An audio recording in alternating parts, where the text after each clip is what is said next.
गिरनार पर्वत भगवान दत्तात्रेयाने आपल्या चिरंतन वास्तवाने पुनीत केलेले आणि 12,000 वर्ष तपाने सिद्ध केलेले स्थान म्हणजेच परिसर गिरनार अशी दत्तभक्तांची अनन्य श्रद्धा आहे. गिरनार पर्वतावर एका ठिकाणी तुम्हाला पेटलेली धुनी दिसेल. आपण जी अखंड धुनी म्हणतो ती हीच होय. ही दत्तधुनी 5,000 वर्षापासून असलेली अखंड धुनी आहे.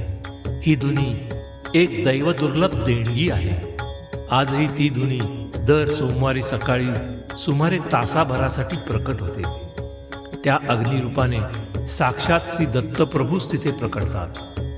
कमंडलू कुंडस्थानी असलेले साधू सुमारे 5-6 मण काष्ट पिंपळाची लाकडे समर्पित करतात आणि एका विशिष्ट क्षणी आपल्या डोळ्याचे पातळ लावण्याच्या आतच श्री दत्तात्रेय निर्मित स्वयंभू अग्निनारायणाची 2 पुरुष उंचीची ज्वाला प्रकटते. श्रद्धावान भक्तास त्यामध्ये साक्षात दत्तप्रभूंचे दर्शन होते. नंतर येथील भस्म प्रसाद म्हणून भाविकांना दिले जाते. या अनुपम दर्शनाचा लाभ घ्यायचा असल्यास रविवारी मध्यरात्रीच पर्वतारोहणास आरंभ करावा लागतो. त्रिगुणात्मक त्रैमूर्ती दत्त हा जाणा, त्रिगुणी अवतार त्रैलोक